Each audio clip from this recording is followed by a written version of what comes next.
I got started in network marketing in 2007 of August. And I remember I was not really the greatest coachable student in the business. Back then, Mr. Timothy Herr would kind of tease me and always call me the national director of complaining. Right. And this, the saying, right? Yesterday's home runs don't win today's games. I heard that saying for the first time. Guess what? When Mr. Timothy Herr told me that story, he said, I get that you were a K-pop singer, you've done some amazing things, but you're a rookie here in our industry and you need to become a student of the business. Get out of the way or take notes and take it serious. And it was a time where I had to really take it serious and make a decision. Am I going to take this seriously? And when I did, the best thing I can tell you is when the student is ready, the teacher always appears. And I remember this like yesterday when Mr. Timothy Herr said this to me. He said, Chris, just go out and do as many one-on-ones as possible, okay? One app a day will keep Tim Herr away. And I'm telling you this because this literally changed the trajectory and the course of my entire career. Like, this is what that aha moment did for me in setting the course to who I became today. And it was like a small gift, like a small word of advice, but I took it to heart and I took it seriously, and thank God I did, because that is what developed me. Now, looking back, when it comes to like closing and getting that one app a day, it wasn't really about Mr. Timothy Herr wanting me to get one app a day and contribute to, open line production. It was him wanting me to do the right activities, focusing on the right activities over and over and over again so that I would get better. And I didn't know that at the time. But, oftentimes, we call it the downward love, right? For those of you that are parents, right? If you have a child, there's a saying that your child will never, ever understand the love you have for your child. It's called the downwards love, right? And I feel that way about sponsors and uplines and partners and downlines and things like that. And Betty was talking about this at the convention. It is in hindsight that you are able to connect the dots, right? So today, I will be training on some uncomfortable topics, but like Jim Rohn says, right, you must do the uncomfortable till it becomes the comfortable, because the challenge to succeed in life is about the small disciplines daily. Mr. Danny Bay, Mr. Timothy Herr, they opened my eyes to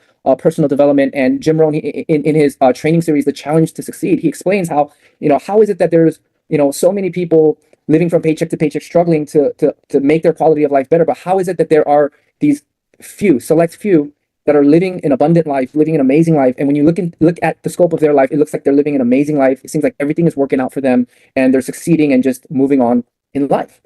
But there is a formula to this. And that's where they teach the challenge to succeed. If it were easy, everybody would be successful. But the true challenge to succeed is the battle within. And I believe what's going to make you really good is embracing the most uncomfortable things that you think are a part of this business, right? So welcome to the 8-week training course. We have gotten through 4 weeks. We skipped a week because of Roadmap 2025 convention, but today I get to train on some of my favorite topics, and it is called How to Seal the Deal, closing, okay? Now, there are many facets to closing. There's many steps to closing. This isn't a really long training, but it's for you to grasp the idea of what this process really looks like when you're going for the close. What makes you good? What makes you improve? What makes you stand out from the rest? Now, think of this, right? We're all in the same company. We're all selling the same products. We're all marketing world-renowned K-beauty, right? We all have 24 hours in a day. We're all under the same compensation plan and rules and guidelines. But how is it that some have different results than others, right? And this is the secret to the business. It's doing the repetitions and paying attention to the small details that give you that massive momentum, leaning forward action of momentum. Okay. So let's talk about how to seal the deal and close strong. Okay. But before I get into the training, I do want to state this. At some point, you must make a decision to take on the challenge to succeed. We must all suffer one of two things: the pain of discipline or the pain of regret. Okay. The pain of discipline weighs ounces, but the pain of regret weighs tons. And what I want to get at is when you are on your deathbed and it is almost time for you to go meet your maker. Do you really think you're going to be on your deathbed and say, I really wish I would have gone overtime and worked a little more? I really, really wish, I would have done extra work. No. So before it's too late, pick your heart, choose your heart in life, right? Choose the discipline that is hard, doing the uncomfortable till it is comfortable, or choose the pain of regret and, something we don't ever get back, right? Which is our time. So I'm coming to you from, like more of like a heart of hearts talk, because if you learn how to close and you understand the awareness of how to use your talents in closing, you will never worry about money again. You will become wealthy, not just in network marketing, but in anything you do, right? You're either selling or buying, right? So I'm going to go over how to be a great closer. But in starting, I'm going to tell you guys a really, really amazing story, a funny story that really inspired me to become one of the greatest networkers like these two gentlemen you see on the screen today. To be a great networker, to be a leader, to have the skill set where you never have to worry about money again, it boils down to breaking out of your shell, getting out of your comfort zone. Because in doing so, this helps you become super intuitive. Your intuition will grow over time, and it's going to raise your level of awareness about what's going on around you, within you, inside your home, outside your home. It's going to raise that level of awareness. But oftentimes, when you examine Mr. Danny Bay and he talks about his story and his relationship with Mr. Timothy Herr, there's a key like quote that he says. He says, Mr. Timothy Herr is one of my very first mentors, and he's the actual gentleman that helped me break out of my shell, right? And what Mr. Danny Bay is actually talking about is how these two became friends and how their relationship went on for decades. And because of these actions that happened here, the 2 decades later result is we all ended up here in Remont. Just think of this, okay?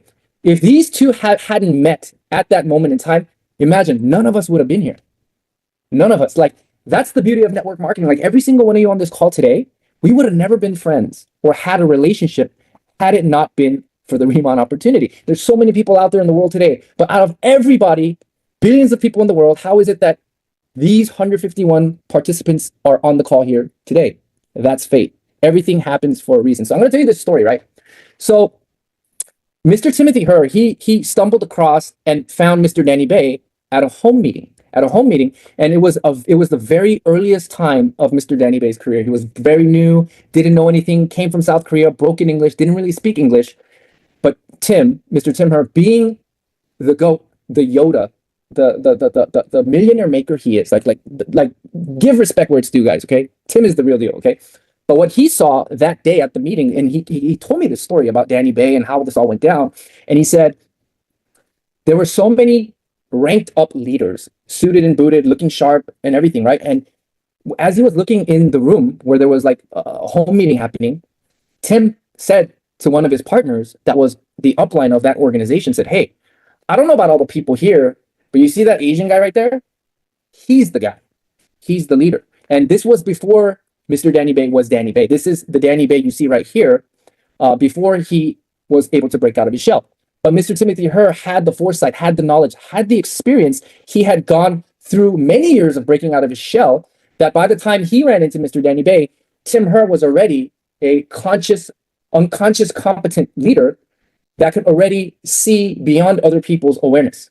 So Mr. Timothy Herr was already at that point. He was already a top producing leader. But when he ran into Mr. Danny Bay, he was able to identify Mr. Danny Bay as the E.F. Hutton, the one out of everybody else. Not because of how he was dressed, not because of how he was speaking, but his attitude, his posture, right?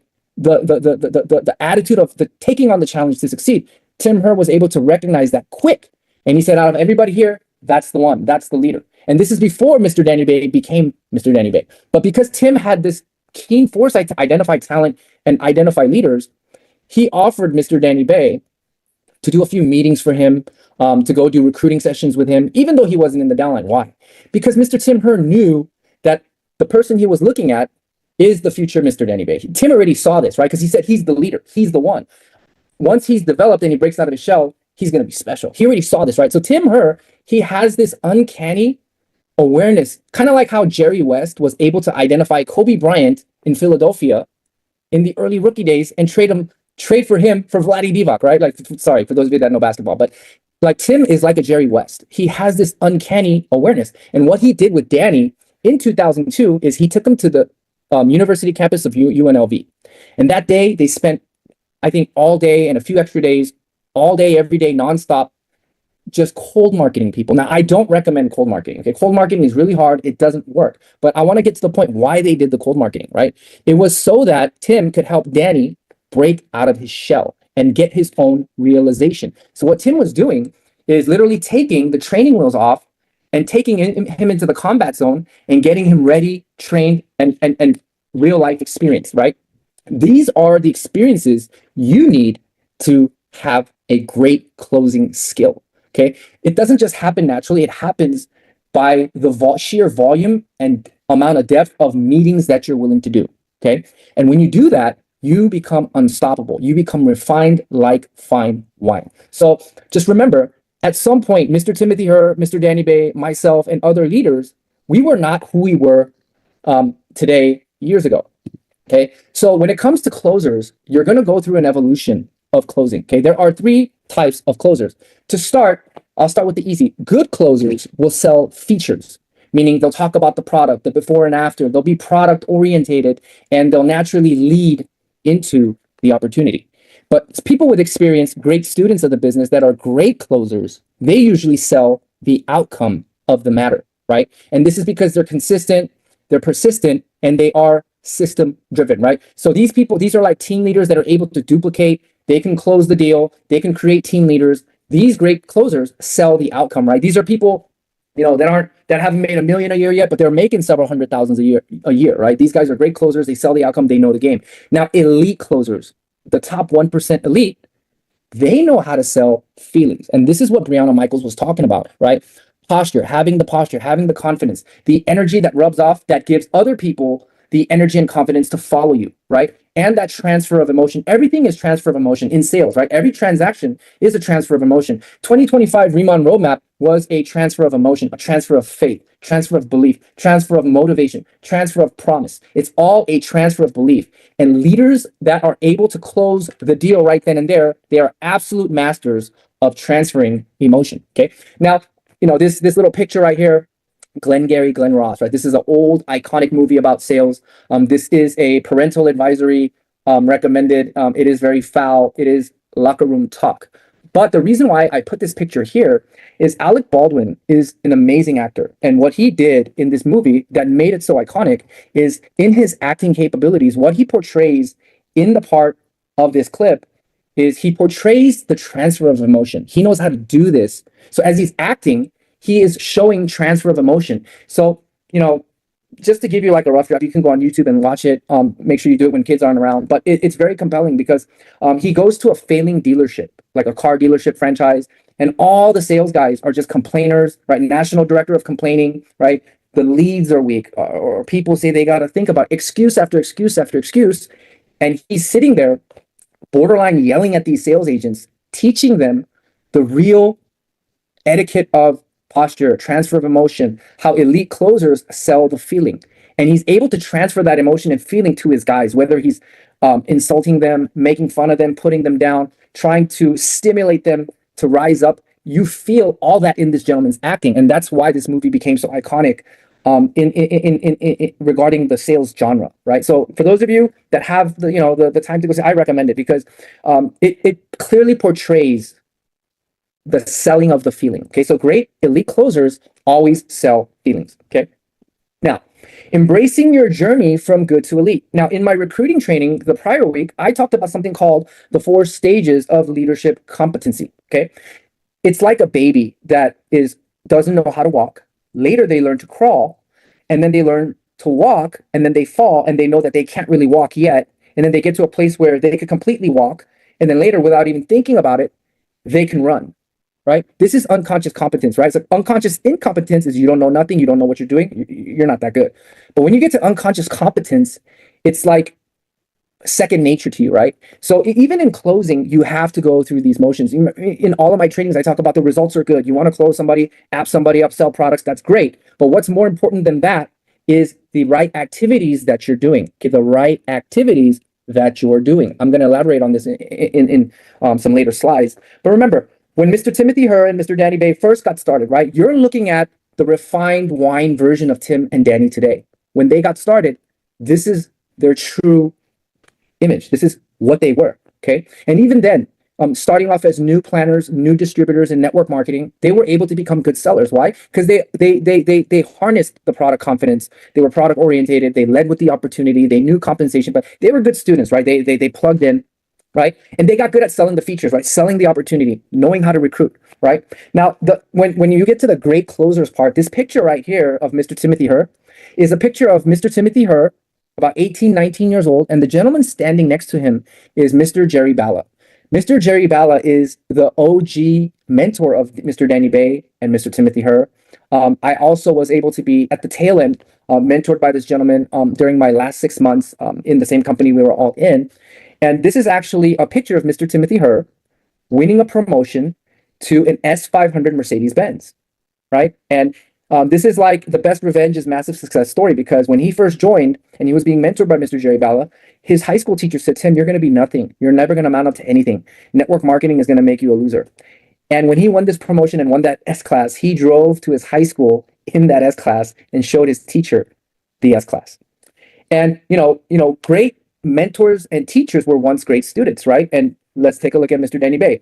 During his journey and going from good closer to great closer, he was an absolute sponge of a coachable student. Mr. Timothy Herr gets an S class, well, then I'm going to get the S class. Do you see how serious Mr. Danny Bay was about his success, right? Like, this is what Tim was able to identify. When you become unconscious competent, before that person is the national director, you are able to see he is a national director candidate leader, right? This all happens from doing things over and over and over and over and over again. Myself, Mr. Tim Herr, and Danny Bay, how many no's do you think we got along the way, right? So many no's that you get numb, you get good, you get refined, and you end up becoming the cream of the crop, and you end up in the elite category, where now you can do a presentation, you can do a comp plan training, you can train in front of 5,000 people on stage, but you can still read the room. You know what the energy is. You know what the overall people are thinking. You know how to pivot your training. You know how to pivot your information. This is what elite closers do. And this is where Tim, Danny, and other great leaders are at. But how they got there is they went through the leadership competency phase. They didn't jump from step 1 and jump to step 50. They took every step necessary. Regardless of the results, they took the necessary actions that make them better, that will yield into undeniably unbeatable results. Okay. So with that said, I want to share something, a video of what my mentor, Mr. Brian Tracy, talks about regarding closing and really closing with your warm market. Okay, so I'm going to read this. Based on industry data, okay, AI overview by Google, closing rates for a warm market. What is a warm market? People that you directly know and have a trust foundation with. That's your warm market, okay? Based on industry data, closing rates for a warm market, contacts who have an existing relationship with you or your business can range from 15% to over 30%, with some studies citing rates as high as 50% for high intent warm leads. That's the conversion rate, right? So you have up to 15 to 50% in converting these people over just based on the people that you know, your warm market, right? This is significantly higher than the average closing rate for cold leads. Cold leads is what? People that you don't know, have no trust, which hover around 1 to 2%, right? So let's take a look at this video real quick, see what Brian Tracy has to say. If you're in sales, as I was for many years, you don't really have a choice over the product. You have to assume that your company has produced a good product or service and they have priced it well in a competitive market. So your job is to sell more of it. And this brings us to the great breakthrough of the 21st century, is that all sales in the 21st century are relationship sales. They're relationship sales, which means that people do not buy the product or service, they buy how they feel about the person selling it. And then the product or service becomes important. So the first job of the sales professional is to take the time to develop a relationship of trust and credibility with a prospect.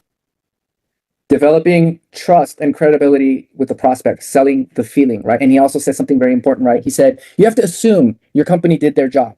Really great products and affordable pricing. Well, Riemann fits that bill. Any other network marketing company? I don't know, man. I don't know. I just don't know. But Riemann, absolutely. Look at the momentum we're having. Look at the momentum people with no experience in direct sales are having here in Riemann, right? So why closing your warm market matters? It's because you want to focus your energy on the right people, right? You don't want to be shooting blanks. You want to do the activities that matter. That's either going to make you learn or earn, right? Grow or get rich. Grow, get rich. Think and grow rich, right? If you're in sales. Now, why do the top producing planners get rejected way more than you and still win? Let me ask this again. Why do top producing planners in our company get rejected more and still win? We're under the same plan, the same compensation plan, the same products, right? the same training system. We all have 24 hours in a day. But why do top producing planners get rejected more and still win? Because top producers play on a completely different playing field. Okay. So this is the actual closing formula that is absolutely predictable. Let's just say you did your part, right?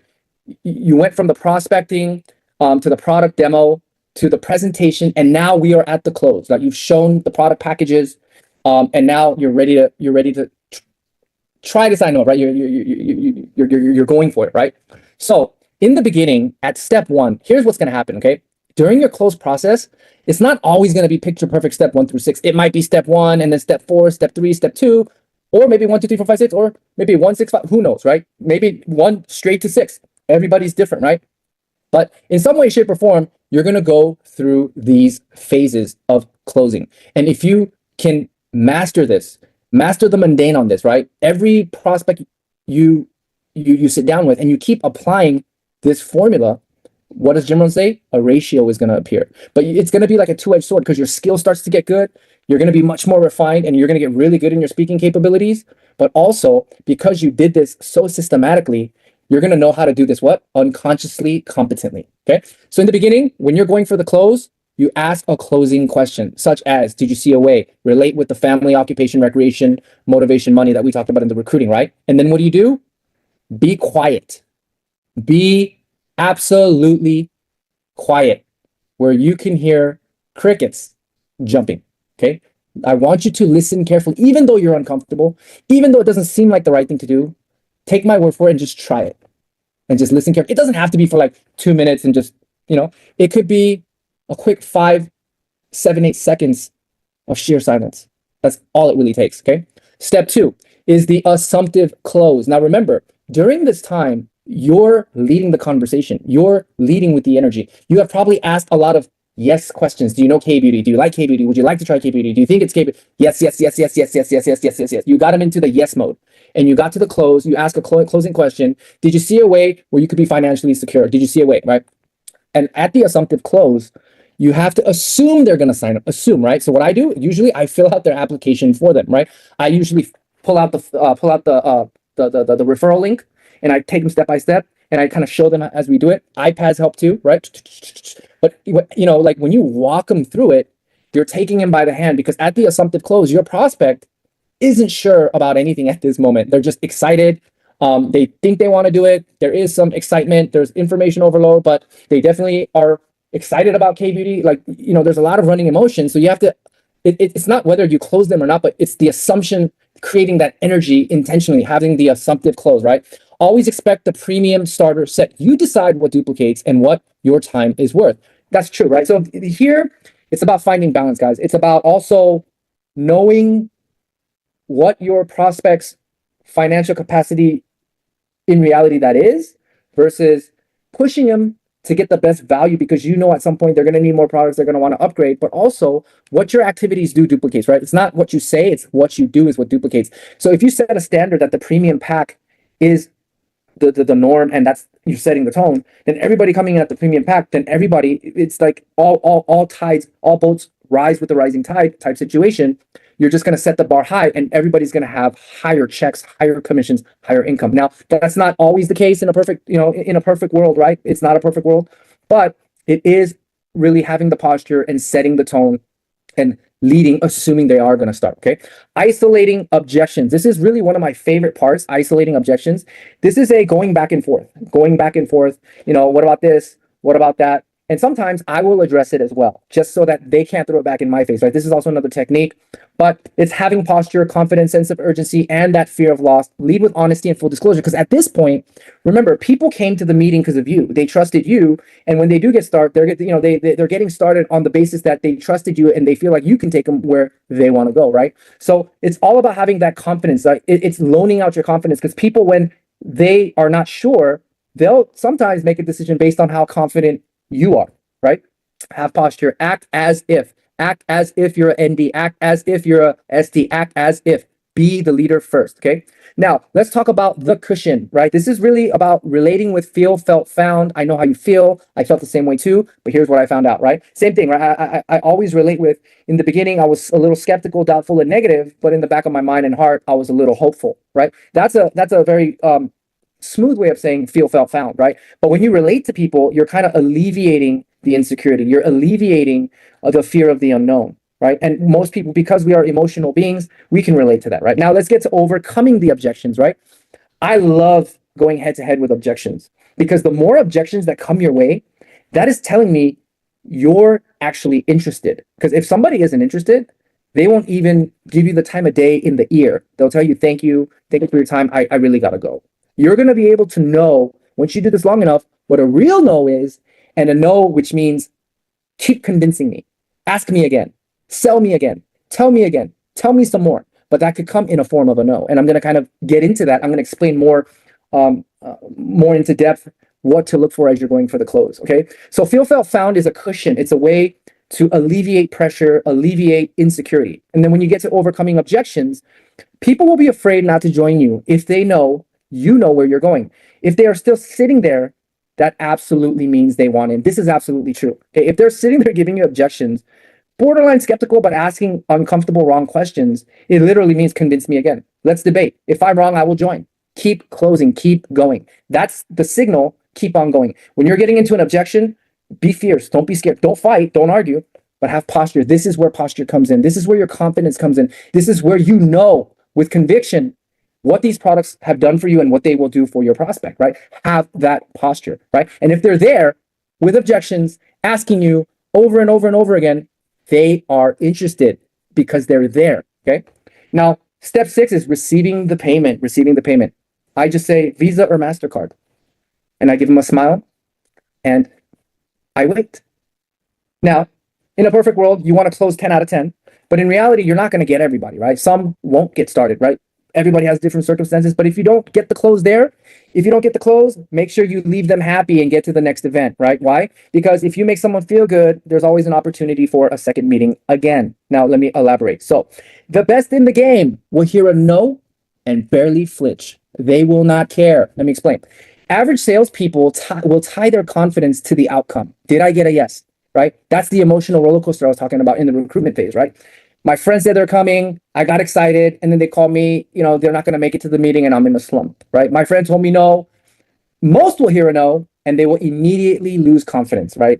Is this a scam? Did I just blow my money? Is this really going to happen for me, right? This is what average people go through. And this is why it's so important to really train your mindset with the 4 stages of leadership competency.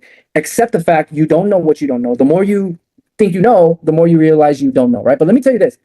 Top salespeople are focused solely only on doing the right steps in the sales process over and over and over and over and over and over again, no matter the result. And that's this right here, closing with a predictable formula. One way, shape, or form, during the close, you're going to come across close to 6 steps of this, what's going to go down in the communication phase of closing, right? It could be step 1, 2, 3, 4, 5, 6. It can happen step 1 and then step 6 without a fight. It could be step 1, step 3, step 4, step 2, step 5, and then step 6. It could be in different phases too, because people are different, right? But check this out. Top salespeople actually fail way more than most will even try. Do you see why Miss Brianna Michael said on stage, Chris Kim, he has posture? It's because I don't care. I know this. I understand the details and the nitty-gritty of the process. I just don't care. I don't get sad. It's just on to the next, right? They take more shots than everyone combined. The law of averages truly work in your favor, okay? Average salespeople will hear a no and immediately lose confidence, and it will be correlated to the outcome. Top dogs, top ladies, top girls, top men, top women, power sellers, sponsor monsters. These people are focused on the right activities more than getting the yes. Because remember, if you learn this skill, you will never, ever have to worry about generating income ever again in your life, in your career. Okay, so I want to talk about timing the close, right? Now, not everybody gets started right then and there. This is kind of like how you find love, right? Some people will find love straight out of the club that day, right? Some people will find love maybe getting to know one another, right? And some people, by chance, because of timing, because of crossroads, might get started or might fall in love with you or might get married to you, right? It's just like that, right? Timing your close, right? In the short game, you want to spend 70% of your time, skill, and valuable information in the short game, meaning the people that you influence, whether it's your circle of friends, whether it's your planners, contacts, and you've been edified properly and you influence people, you want to spend 70% of your time in the short game. When you're in the short game zone, remember, close hard, be firm, have posture, be confident, because you know it is a yes, okay? And the yes is going to be based upon your posture and how strong you're willing to close, okay? So in your short game, this is getting the yes right then and there at a one-on-one, at a K pop-up, at a Zoom meeting, at a VIP opportunity event. We want to spend 70% of our time in the short game. Now, mid-game, you want to spend 20% of your time with the fortune in the follow-up. A lot of the times, these are your equal peers, right? My best friend, I have a friend named John. He's an American hero. He's a firefighter, I believe, with Long Beach, right? I grew up with this guy. I grew up with him since fourth grade playing basketball. Okay. When he sees me today, he doesn't say, "Oh my gosh, multimillionaire national director, Mr. Christopher Kim, nice to meet you." He doesn't do that, right? He doesn't respect me necessarily, but he trusts me, right? So these peers require follow-up, more exposures, and that's why we talk about edification, introducing people to your upline. That's the mid game, the long game. But in the short term, in the now, your now money, income, generating opportunities, spend 70% of your time in the short game. Timing is everything. Okay, this is the fun part. Getting a yes, getting somebody to say yes to you in sales. Did you know that there is a specific formula? When it's met, you get a yes. And it's with one of these three. And if one of the three isn't met, it will always be a no. So if you can lock in all three criterias, be almost sure you're going to get a yes. They will sign up on the spot. But if one of the three isn't met, you will have to do a follow-up, okay? So a person's mind subconsciously looks for three things. Higher closing average conversion is based upon reason. So your prospect, they have to know the reason. Does it make clear logical sense? And do they have a reason why they should, right? Now, when you're doing these opportunity presentations, the whole purpose is there's so many angles of messages and things happening, right, to this person, and based on their personality, like, there's income opportunity, product opportunity, trending. There's all these angles of emotions that is hitting your prospect, right? All these, right? And within all those emotions, if you can get these three locked in, you're getting a yes, right? Profit, right? Your prospect must believe what they get is actually worth more than what they give, right? This is the reality of the matter. Some people, nobody blames themselves, but the reality is, everybody wants something for nothing. But what network marketing truly delivers is, you have a good product, you do the work once and get paid on it over and over and over and residualize. That really is, you're getting something more than what you give. Think about that. You enroll the customer once, and every month that customer is coming back buying from you over and over and over and over again. Is there a profit to be made? Bingo. Okay. Doable. Actions needed for success. They must be able to believe that they can do it and they can execute. When offering starter sets, find the balance between affordability and best value as well. Now, this is where your leadership comes in, having some awareness, not just hard closing fully hard and blowing someone out, right? So there is a science to getting a yes. Reason, profit, and is it doable? If you can meet this criteria, you are getting a yes. If you got a no, every no has a clue, okay? If you didn't get the yes right then and there on the spot, everything, the stars aligned, right? They were a 70%er, they were asking all the buying questions, but you ended up getting a no, right? So for every no, realize that there is a clue in every no you get, okay? So don't be negative. Don't be discouraged. Ask yourself, what do I need to change to turn this into a yes? Constructive, constructive criticism and working on yourself, right? Don't be thrown off and discouraged by the rejection, but use it as an indicator. Use it as a navigation tool, a temperature gauge, right? Don't let it personally get to you, okay? This is a science, okay? And also, in hindsight, re-examine. Check which criteria wasn't met. Think about this, right? This is what Brian Tracy is talking about, right? You might not get the results you want, but you learn and then you get better, right? These are the actionable steps with intention that actually makes you better. Success leaves clues, okay? The dreaded, I need to think about it. I just need to think about it. I need to go home and think about, what is there to think about, dude? Nobody just goes home and thinks about it with this, like, think about it statue posture, and nobody goes home and thinks about it. You understand? Okay. Now, when you get this, I need to think about it, you need to go back to this. Okay. The no, where's the clue at? Look for the clue. Where's the criteria that I need to meet? And also in that criteria, there's two things you must figure out. Okay. They don't want to buy. Is it that they don't want to buy? And that's okay too. Some will, some won't, some wait. So what? Who's next? You will get no's along the way, right? However, we will be tickling our toes in the world's most exotic beaches saying, do you remember that guy that said no while we're drinking our Mai Tais? We will be doing that too, okay? Some will, some won't, some wait. So what? Who's next? Find it. Is it that they don't want to buy or they do want to buy, but you must go looking for the unvoiced concern. What is the unvoiced concern, right? 9 times out of 10, it could be the money, right? Or it could be a faith thing, right? Or like they don't know if it's real or things like that. And it really has to do with just asking a lot of questions.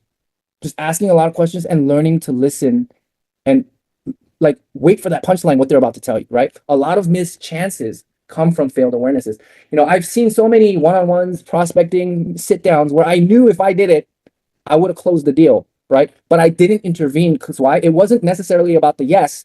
It was about mastering the right activities so this person can grow and become a leader and they could run on their own and build the business on their own, right? So if you get I need to think about it, don't just say, a lot of people will just like average recruiters will just excuse them and say, yeah, sure, think about it. Let me know. Let's talk again. Thanks for your time, right? But a lot of missed chances come from that failed awareness. Okay. To the least, look for if they want to buy, they don't want to buy, and you can go from there. Okay. Also, another tip, start your presentation with the close. I do this all the time. Right now, I'm about to give you some information that's going to give you enough information to make an educated decision if Remon can help change you and your family's financial future. With you taking up your time, and of course, me taking up my time, when we're all finished today, just give me a simple yes or no. Obviously, because you and I both know that saying maybe or I need to think about it is just a nice way of saying no. Is that fair with you? Look him in the eyes, give him a fair handshake. What you're literally doing is eliminating the excuse from the jump. You're making it so they can't say that to you at the end of the close. Okay, this often works really, really well. If they're a no, they will make it very clear they're a no. If they have a slight interest of being a yes, they will stick around. Okay, now, overcoming objections. Now, this is where we get to the objections, overcoming objections. This is like step 4, step 5. When you get to the objection part, don't be scared. Have posture. Be confident. When someone is coming at you with objections, remember, they're interested.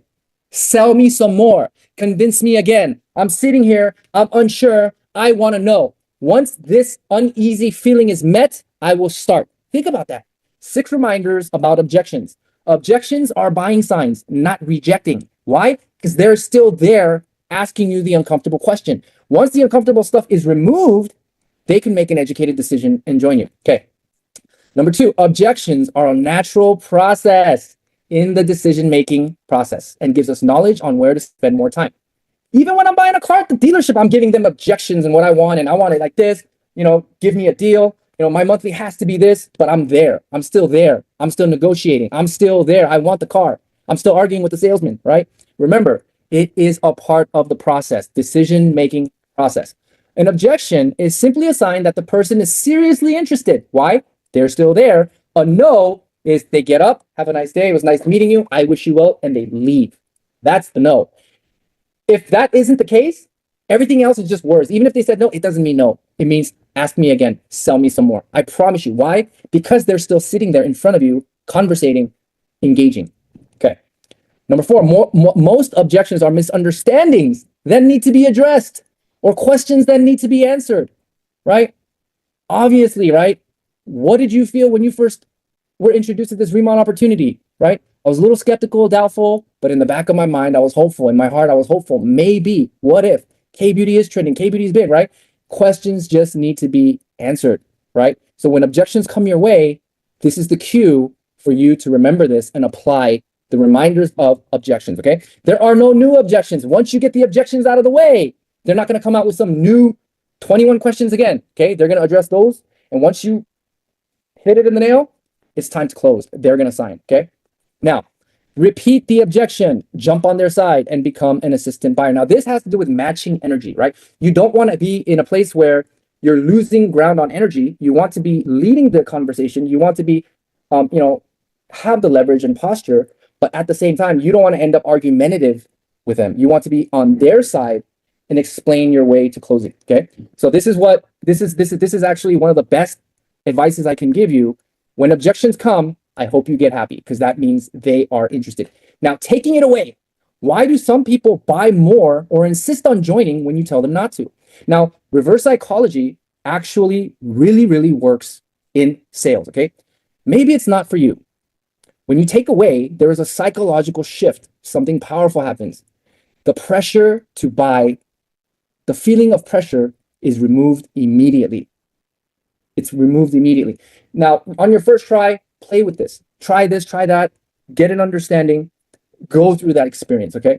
Their point of view completely flips. Subconsciously, they start to justify why it's a great purchase or commitment, and they start to feel that it's absolutely valuable and needed. Why? Because no one wants to be sold, but everybody loves to buy if it's their decision. Now we get to the payment part. We're almost done, guys. Payment. State it clearly and be quiet. Why you need to be quiet is when you're staying quiet, your prospect, it's decision time, right? And this time it's nerve-wracking. You know, what's he gonna say? The fear of rejection, like, but the more you do, the more smoother you're gonna get, refined like fine wine. Remember, closers sell feelings, right? There is no need to justify the pricing. They know it too. So let them think, let them process. Be quiet, wait for them to speak. Because when you have posture and you show your confidence, there is confidence about your price, then the customer becomes confident about the purchase. Okay. When you go to the mall and you go to Ralph's and you see the cashier, or when you're going to a place and you see these beautiful little girls wanting to sell you Girl Scout cookies, right? And when you're ready to buy, have you seen the cashier or these Girl Scout Girl Scout club members become nervous? Were they scared to ask you, can I get your credit card? Visa? No. Have a cashier's confidence, the matter-of-fact attitude. Visa, Amex, or MasterCard, let me fill the application out for you, right? This is the defining factor when people buy into you or you're going to buy into them, right? Larry Thompson, he shared an amazing story in one of our focus groups about the greatest teacher, right? He said, shake every grain of sand out of your sandals, because even one grain, that could end up causing an infection, an infliction, leading to even amputation, right? So what did he say? It's absolutely important to shake every grain out of your sandal. Why? Because it's not that important if people don't buy into your story, but it is absolutely detrimental and important if you buy into their excuses and their story, right? So remember, have the matter-of-fact cashier's confidence. Okay, so remember, the decision comes naturally when you focus on the right actions. Yes is not, it is a goal. The goal is to get the yes, but in the big picture, yes is not a goal. It is an outcome of you taking all the right necessary steps. And if you fit it into a how to close system, then nothing changes and only your skill gets refined like fine wine, right? So getting a yes, remember, it's the reason, profit, and doable. Is this criteria met? And in the recruiting process during the close, am I going through this formula in detail? Am I following this formula? And as I did my presentation following these formulas, did the reason, profit, and doability connect? Okay. This is what I look at when I go into closing. I always look at these indicators, and over an 18-year span of time, it has helped me to become an absolute powerhouse closer. I love doing it. In closing, I'm going to give you the last bullet points on how to close. Have posture, confidence, sense of urgency, fear of loss. People are going to be scared not to follow you when you know where you're going. Have your application ready. You're leading the conversation. Always expect a premier set. Why? Because that's what duplicates. Did you see a way? Hot button, form. Ask a closing question. Be quiet. Listen carefully. Relate with, feel, felt, found. Right? I felt the same way. 7 no's equals a yes. Right? The people that you respect, the people that you want to get the no's out of the way. Fill out their application for them. People will be afraid not to join you if you know where you're going. If they still are sitting right then and there, it really means convince me again, close me more. Okay. Some people close to live, others live to close. If you don't get to close them, leave them happy and get them to the next event. All right. So in closing, here's what I want to share with you. I've shared this story countless times, but you must be a rhino when you are closing. In the world of recruiting and closing, potential planners and customers were never yours to begin with. You have everything to gain and nothing to lose. You miss 100% of the shots that you don't take. No fear. So what I mean is a rhino has 3 characteristics. They're thick-skinned. So when they're eyes on the prize, nothing can get in its way.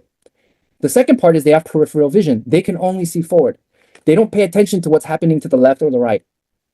Eyes on the prize, locked in. And the third characteristic, they have a giant horn. What does Tim Herr say all the time? Over, under, or through, make a way or find one. You be the leader. Be thick-skinned. Be the rhino. Have that rhino mentality. So in closing, I want to thank everybody for sticking around for the closing training. Next week, we're going to go over the power of ICD products, like really what happens, what is happening in your sit down, in your K-pop-up, and what are you doing intentionally to create the right experience, intentionally to create the right sale, intentionally to create the right recruiting experience.